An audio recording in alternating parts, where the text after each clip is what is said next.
This story is about Bud and his team, Hippie, Lisa, Kat, and Jammer. They work in the deep-sea oil rig called Deep Core. Lindsey and a team of Navy SEALs, Lieutenant Coffee, Ensign Monk, and the others are deployed to Deep Core to rescue any survivors in the doomed USS Montana nuclear submarine. But in the life-threatening depths of the abyss, they discover something else, something otherworldly. A submarine is doing routine patrols when the team spots something on the sonar. The captain initially suspected the Soviets, but the thing is traveling too fast at 60 knots or roughly 70 miles per hour. Then at 80 knots. The unidentified object doesn't even emit mechanical sounds. The captain decides to meet it head-on, but it's getting really tight. Now the object is going at 130 knots. They're now in its proximity, and they feel its full after effects. The sub collides on a sea cliff. Fire breaks out and the team scrambles to put it out. They tried to surface, but the sub is still descending. As a final resort, they launch a signal beacon. They crash at the bottom and they all get flooded in.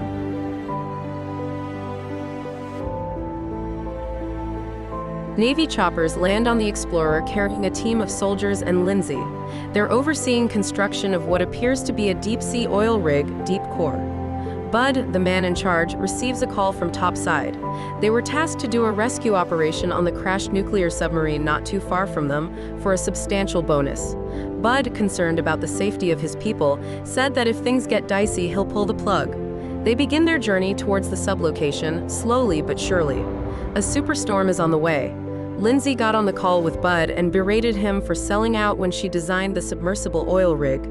Turned out they're married. Lindsey got on a submersible along with the soldiers to meet with Bud and the rest. They descended and eventually reached the Deep Core. They spent some bit of time decompressing in a chamber to match with the facility. High-pressure nervous syndrome is a nasty case of muscle tremors and disorientation. The soldiers organize their things, and the lieutenant's hand briefly shakes. Lindsey meets up with Bud and they go for a bit of a walk in the rig. She adjusts some settings as she goes. Both their work putting a strain on their marriage. They reached a clearing and landed the rig. Lieutenant Coffee briefs his Navy SEALs. The sub is 300 meters away. They all get dismissed and preparation is underway. Hippie and Kat talks to Ensign Monk about an oxygenated liquid used for extreme deep dives to prevent compression complications. He demos it on Hippie's mouse, much to his displeasure. The mouse is able to breathe underwater. But it's okay, the mouse is doing fine and quickly recovered.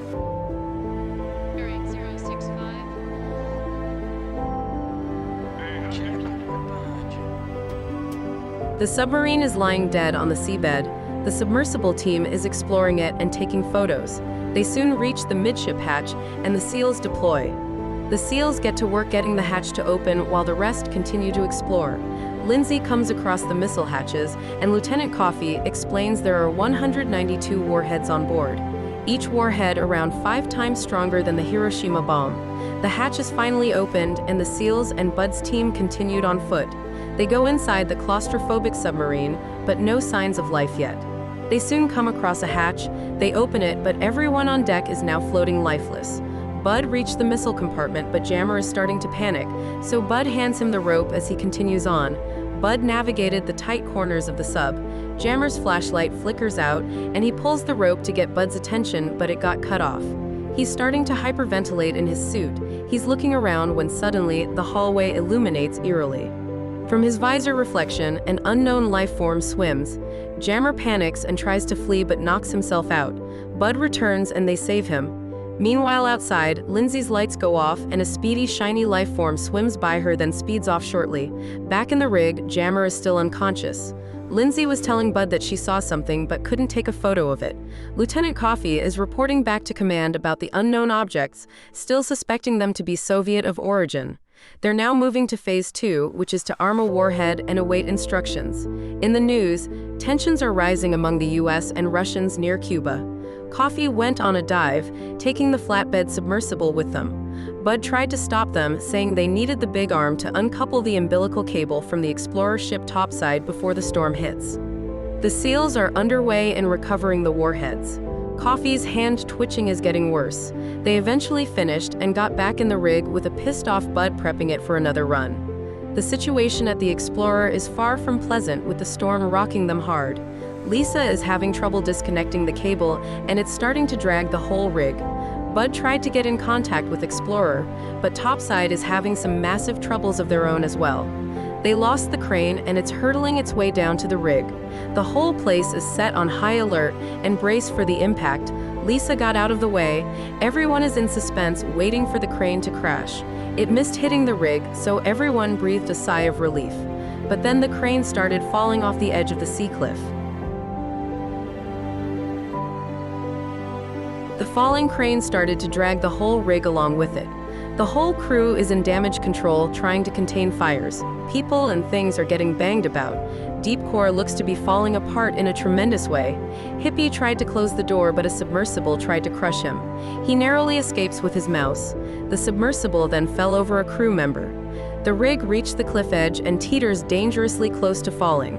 Bud got in a spot of trouble and got stuck in a closing door. But before he gets flooded in, Kat managed to break him free. They rushed out and managed to close the hatch in time. The whole rig is finally stable. Bud and the crew regrouped, but they lost contact with the Explorer. Jammer is still unconscious. Coffee is patching up one of his men. Bud met up with Lindsey, who is trying to restore power. She's trying to bring back the heater, but they may have only 12 hours of oxygen left. Bud expressed his gratitude to have Lindsey on board. To extend their oxygen levels, Lindsey went outside to recover some oxygen tanks, with Hippie manning the drone, the depths invoking a sense of otherworldly calm and atmosphere. Lindsey begins working on the tanks. Hippie begins to lose the feed as the power fluctuates again, leaving Lindsey in the dark. The curious alien appears again and seems to regard Lindsey, but it left as soon as it appeared, leaving her in awe. But then a much larger being appeared. Like a living machine, it shows its full magnificence. The colors dance around like a playful galaxy in a glass. Lindsey reaches out and touches it, marveling at the wonder. The alien eventually pulls back and slowly descends. She prepares the camera, but it's sped away. Back in the rig, Lindsey is presenting her discovery amongst the crew. Her photo isn't very convincing, but she told everyone the possibility of underwater alien lifeforms. The soldiers are carefully operating on the warhead. Hippie is spying on them using the drone and finds out about the nuke. He tells Bud about it, but Lindsey was actually eavesdropping. She angrily makes his way to Coffee and got inside his room. The lieutenant is getting a tongue lashing from Lindsey, but he remains tight-lipped about his mission. Bud sounded the alarm and called in his crew. Once they all calmed down, Bud and the rest left. But Coffee's psychosis is getting worse. Lindsey is asking Hippie to automate the drone to go where the aliens are to take photos. This may convince Coffee to back off once he realizes it's not the Soviets. He's actually listening in on the conversation.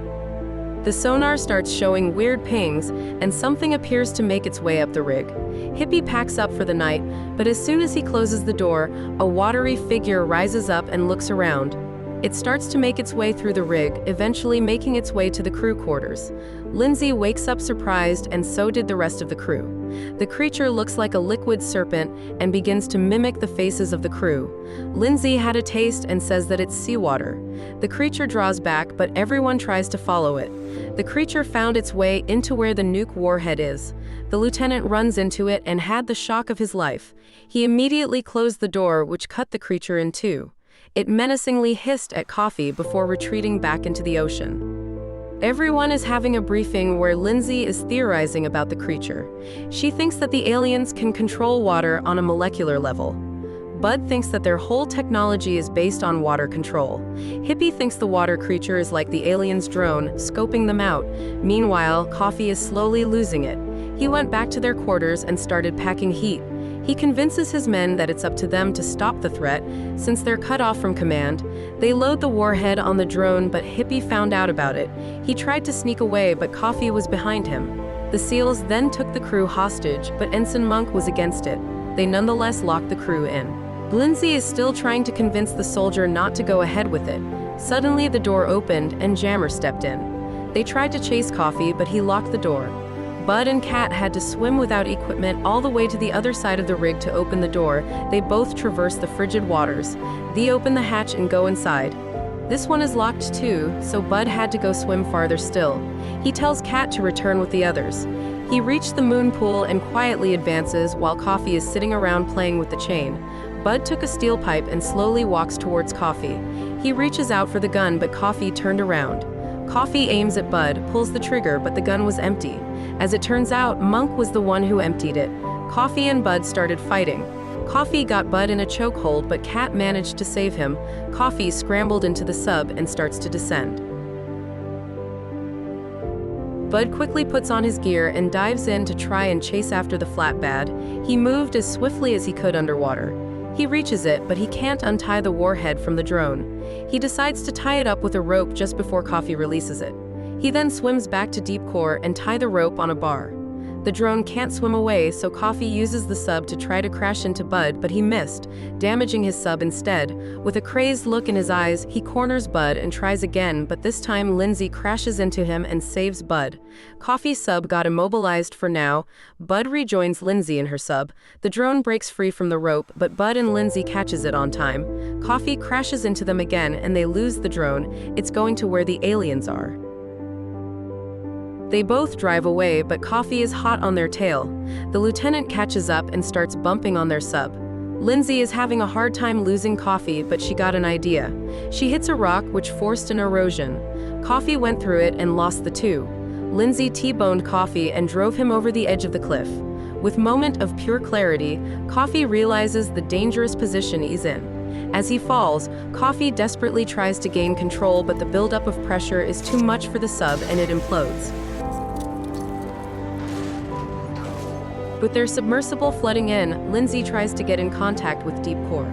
Their power ran out. Bud is still trying to fix the leak. The pair are running out of options. Suddenly, Lindsey has thought of an idea. With Bud being the better swimmer, he'll don the suit and tow Lindsey with him. She'll drown first and be in a state of deep hypothermia, which slows her body functions but not stop. She can be revived after 10 minutes. After a kiss, they start the plan. Lindsey bravely sacrificed herself. Bud swam as fast as he could and alerted deep core. The crew prepared the medical supplies and Bud surfaces with Lindsey. They all frantically try to revive her. After a few shots of the defibrillator, Lindsey is still unresponsive. But Bud will not give up. He started resuscitating her with the crew looking on. They asked him to stop, but he kept going, willing her to live. She miraculously coughs and survives. Lindsey is recovering back in medical with Bud watching over her. They still have the nuke to contend with, so Bud straps in for a deep dive using the oxygenated liquid solution. They pour the liquid in, and Bud seems to drown at first but stabilized a second later. He tries typing on his keypad and it works. They lower him on the pool. After saying their goodbyes, he drops off. He purposefully walks to his destination. He goes over the cliff edge and waits a bit. He waves to Lindsey and jumps down. Down he goes into the dark abyss. He avoids the crane wreckage. Bud is starting to get the shakes, so Lisa urged Lindsey to talk to Bud in a heartfelt way. Bud exceeds 12,000 feet depth from the rig. A light popped out. 16,000 feet and his messages become nonsense. 17,000 feet and the drone implodes. Bud keeps falling down into the void. Lindsey keeps talking to Bud, making sure that he's not alone in the icy depths.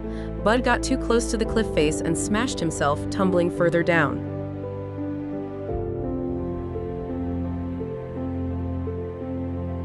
Finally, a message back from Bud. He's saying that he's okay, but there are lights everywhere. He reached the warhead and reported back. Ensign Monk then talks Bud into disarming the nuke. He then tells him to cut the blue wire with white stripes. But from where Bud is, both wires look the same. He cut a wire anyway, and luckily it was the right one. He reported that he only had 5 minutes of oxygen left. Everyone panics since it took him 30 minutes to get down. He decided to stay a while, but Lindsey was manically pleading with him to hurry back up. But Bud made his decision.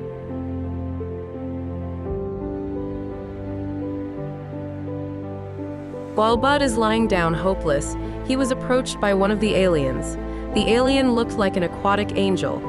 It curiously reached out a hand. Bud took it and the alien pulled him towards itself.